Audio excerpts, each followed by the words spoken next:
મને એક વાત તમને હકીકતની હું કહું, આજથી 30-35 વર્ષ પહેલા તેરી લાઈન શો ના બધું ગીરમાં જે અત્યારે એ નહોતું કાંઈ, 35 એક માણસ વડીલે લખેલી વાત તમને કહું છું.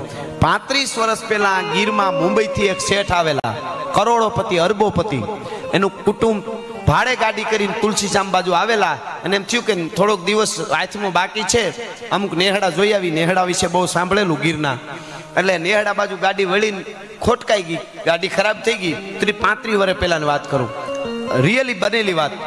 અને બે માણસ મૂંઝાણા, ભેળા બે બાળકો અને એમ ડ્રાઈવર એક. એને એમ થયું અહીંયા ગાડી ખરાબ થઈ ગઈ, નેહડા અરે જંગલમાં, એને ખબર નહીં બાજુમાં જ નેહડું છે. હવે શું કરવું? અમને બધાને સિંહ ખાઈ જાય.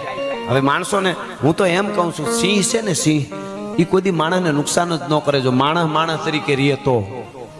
અમે અનુભવ કરેલા છે. એ કેળો આપી દે, આપણે હાલ્યા જતા હોય ને, આપણે ઊભીને ખોખારો ખાઈને તરી જાય.